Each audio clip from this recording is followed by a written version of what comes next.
علماء برادران اسلام، اسی حالت میں عرصہ دراز تک طرح طرح کی مہیب آوازیں اور کلیجہ پھاڑ دینے والی قسم قسم کی خوفناک صورتیں دیکھتے رہیں گے۔ کوئی کسی کی بات نہ پوچھے گا اور کوئی کسی کا داد و فریادی نہ ہوگا۔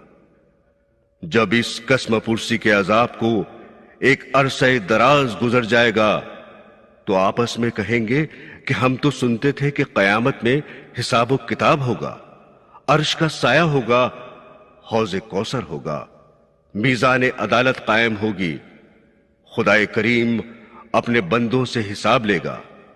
یہاں تو کوئی حساب ہے، نہ کتاب ہے، نہ داد ہے، نہ فریاد ہے، ایک عجیب قسم پرسی کا عالم ہے۔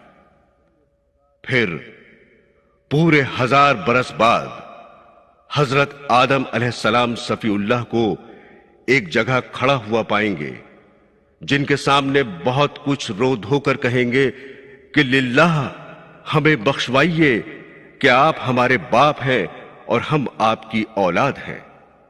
حضرت آدم علیہ السلام صاف جواب دیتے ہوئے یہ فرمائیں گے کہ اے میری اولاد، آج ذات خداوندی نہایت غیظ و غضب میں ہے۔ آدم کی مجال نہیں کہ کسی کی سفارش کر سکے۔ اے میری اولاد، میں نے خلاف مرضی گیہوں کا ایک دانہ کھا لیا تھا، پس آج کے دن میں خود لرزتا ہوں کہ کہیں اس کے بدلے دوزخ میں نہ پہنچ جاؤں۔ تم لوگ حضرت نوح علیہ السلام کے پاس جاؤ، شاید وہ دروازہ شفاعت کھلوا سکے۔ پھر لوگ حضرت نوح علیہ السلام کے پاس جائیں گے، وہ بھی صاف جواب دیتے ہوئے فرمائیں گے کہ آج خدا کے دن ذات عالی جہاں اس قدر غصے میں ہے کہ میں اپنی ہی نجات کے لیے لرز رہا ہوں۔ تم حضرت ابراہیم خلیل اللہ کے پاس جاؤ۔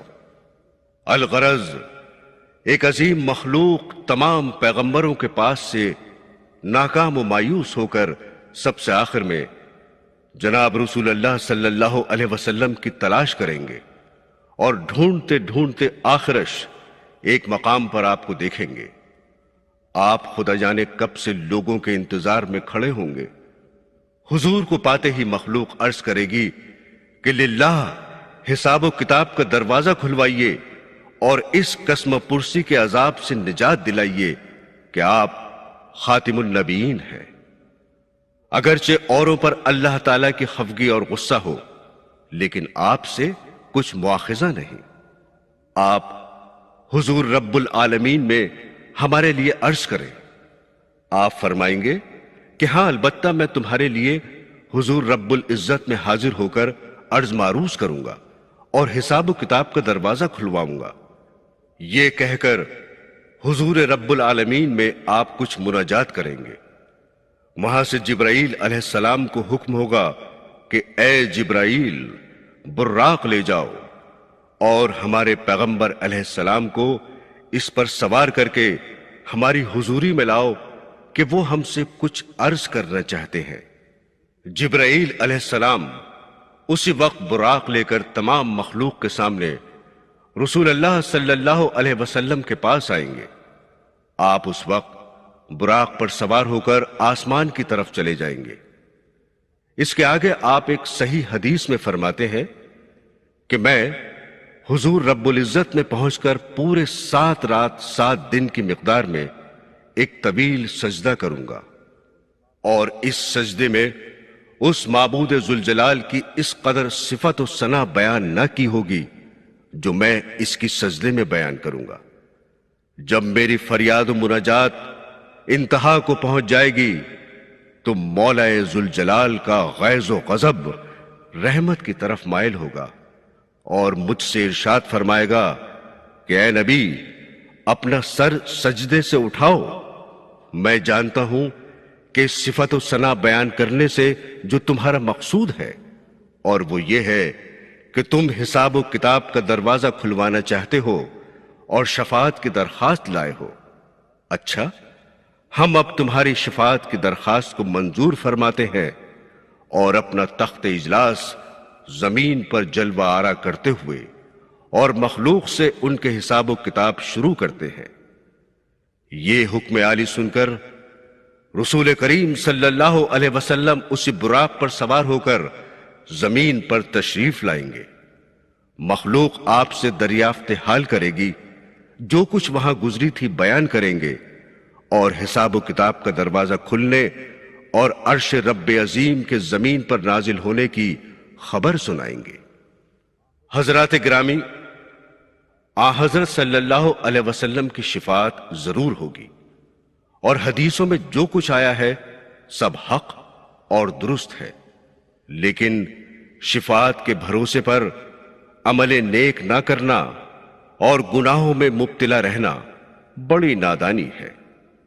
اب کون سا گنہگار اور نیک عمل سے خالی یہ کہہ سکتا ہے کہ میں دوزخ میں ہرگز نہ جاؤں گا اور بلا عذاب و حساب جنت میں پہنچ جاؤں گا؟ کوئی بھی یہ دعویٰ نہیں کر سکتا۔ پھر گناہوں پر جرأت کرنا اور نیکیوں سے خالی ہاتھ رہنا کون سی سمجھداری ہے؟ برادران اسلام، حضرت صلی اللہ علیہ وسلم کی شفاعت کی درخواست کی منظوری کے بعد 7 آسمانوں کے فرشتے تسبیح الہی کرتے ہوئے، جن میں ہر آسمان سے دوسرے آسمان کے فرشتے کی نورانیت اور تسبیح الہی کی گرج یا آواز ہولناک بہت زیادہ بڑی ہوئی ہوگی، تمام مخلوق پر 7 حلقے ڈال کر استادہ ہو جائیں گے۔ آگے مولا فرماتا ہے، اے تمام جن و انس، اگر تم کچھ جان رکھتے ہو تو زمین آسمان کے کناروں سے نکل جاؤ، پس ہرگز نہ نکل سکو گے۔ اس کے بعد فرشتوں کے 7 حلقے تسبیح الہی بند کر کے بالکل خاموش ہو جائیں گے۔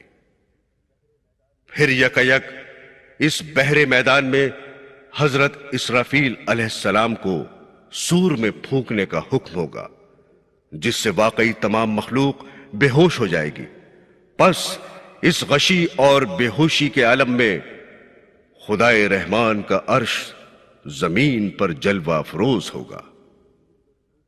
پھر دوبارہ سور میں پھونکنے کا حکم ہوگا، جس سے تمام مخلوق کو افاقہ ہوگا، اور اب جو آنکھیں کھول کر لوگ دیکھیں گے کہ اس تپتے ہوئے سورج کا نام و نشان نہیں، بلکہ نور عرش سے تمام میدان حشر روز روشن سے کہیں زیادہ روشن ہے، اور عرش الہی سامنے موجود ہے کہ اس کی مثال اور تشبیہ ممکن نہیں کہ دی جا سکے۔ حضرات گرامی، جب مخلوق کی نظر عرش الہی پر پڑے گی تو ساتھ ہی عرش الہی سے یہ فرمان صادر ہوگا کہ اے بندو، دنیا میں جو جو کام اور جو جو باتیں تم کرتے تھے وہ سب میں دیکھتا اور سنتا تھا، اور میرے مقرر کیے ہوئے فرشتے تمہاری ایک ایک بات اور ایک ایک فعل کو لکھ لیا کرتے تھے۔ پس خبردار ہو جاؤ کہ آج تم پر ایک سوئی کے ناکے کی برابر بھی ظلم نہ کیا جائے گا، اور صرف تم کو تمہارے اعمال نامے دکھائے جائیں گے۔ لہذا جو شخص اپنے اعمال نامے میں نیکیاں زیادہ لکھی ہوئی دیکھے وہ ہمارا شکریہ ادا کرے، اور جو اپنے نامہ اعمال میں ہماری نافرمانیاں اور گناہ زیادہ دیکھے وہ مجھے نہیں بلکہ اپنے نفس کو ملامت کرے اور اپنے کیے کو پہنچے۔ اس کے بعد ملائکہ کو ارشاد ہوگا کہ دوزخ اور جنت کو حاضر کیا جائے تاکہ میرے بندے سزا اور جزا کے مقامات کو دیکھ لیں۔ میرے دینی بہنوں اور بھائیوں، جب میدان محشر میں جنت اپنی نعمتیں لے کر اور دوزخ اپنے عذاب لے کر حاضر ہو جائیں گی تو پھر حکم الہی صادر ہوگا کہ تمہاری تمام نیکیاں اپنی اپنی صورت بن کر ہماری سرکار میں حاضر ہوں۔ یہ حکم عالی ہوتے ہی سب سے پہلے سلام ایک پیاری صورت بن کر حضور خدا بندی میں حاضر ہو کر عرض کرے گا کہ اے مولا کریم، میں سلام ہوں، پس میرے لیے کیا ارشاد ہے؟